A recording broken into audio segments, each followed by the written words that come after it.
So I'm going to start off by making a new milling operation. I'm going to input the dimensions of the stock that I want to use.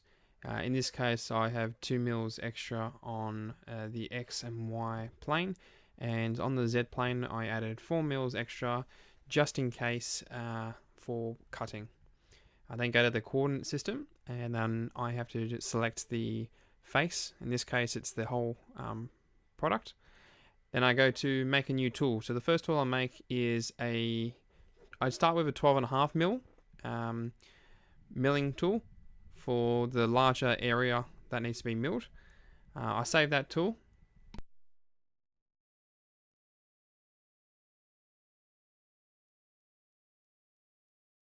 Then the second tool I make is an 8mm tool.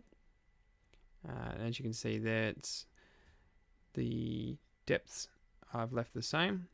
Then the third one, this one's for the inside of the semicircle, and that's just a diameter of 4 and a radius of 2.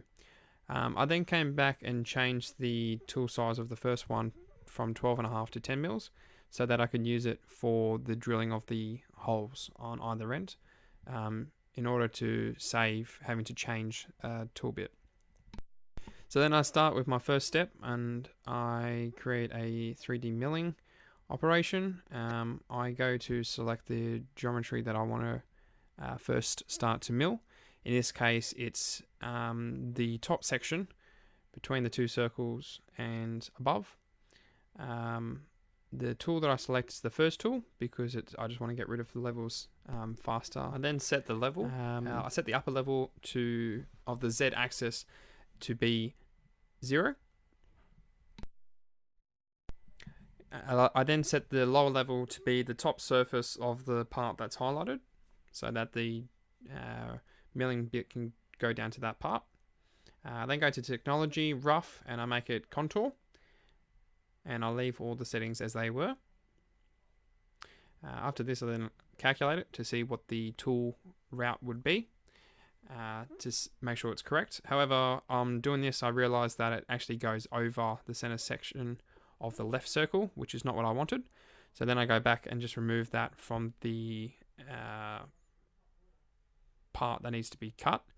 So when I remove it and I recalculate it, this is what happens. It travels over the top of it and it doesn't interfere with the actual milling of that section. So I then go to make another milling operation. In this case it's the profile operation.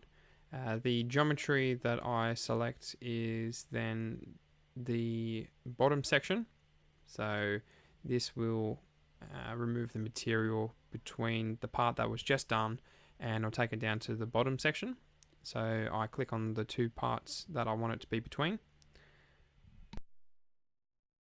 I then go to tools and I select on the appropriate tool, which in this case it's the first tool.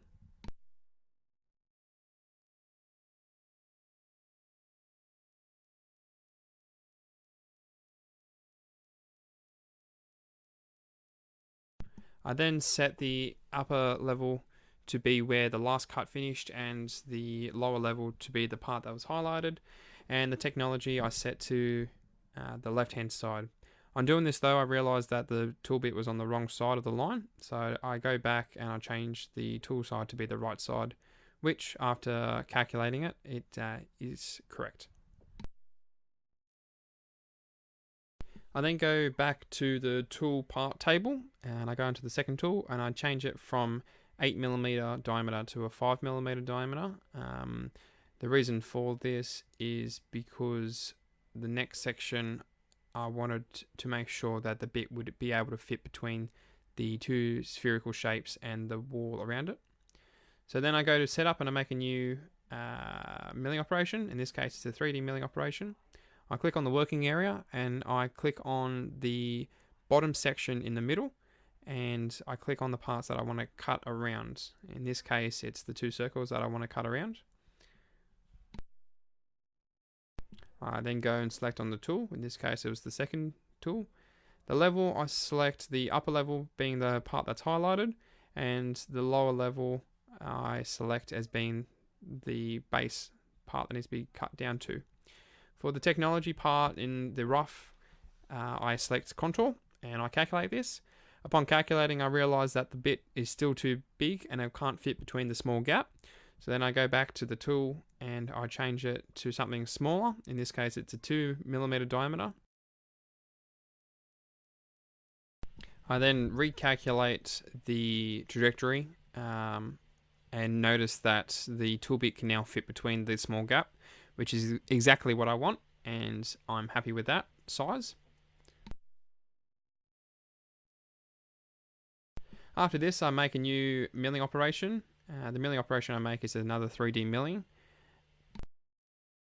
I then go to the geometry and I click on the work area that I want to work on. I then click on the spherical face as seen here being highlighted.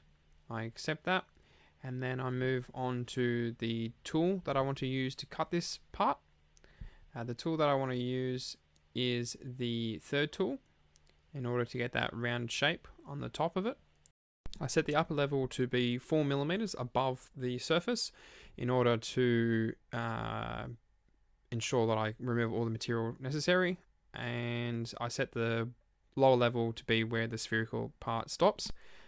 On technology, I set the rough to be contour, the overlap to be 0.01, step down to be 0.1, and the wall offset and floor offset to be 0.05. This will ensure that the milling operation moves in the smallest of increments so that the surface isn't too rigid and it will give a nice spherical shape afterwards. After this, I make a new milling operation, being a 3D milling operation.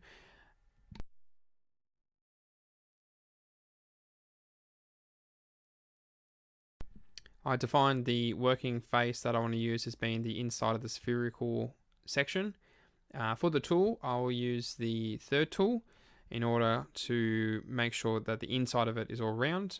The upper level I set to be the surface that's highlighted there, and the lower level I calculate as being the actual radius of the spherical part doubled. So that will allow me to get a spherical bottom part, and it'll be quite nice.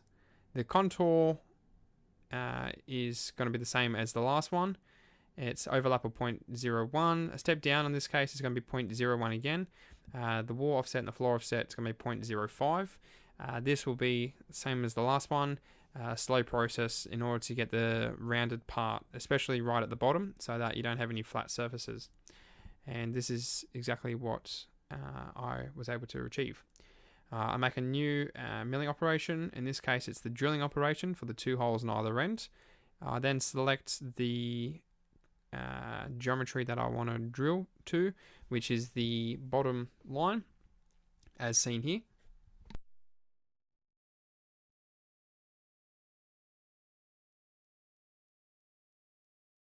The tool that I use is the first tool. As it was changed to 10mm previously, I'm able to use it for this operation without having to change the actual tool.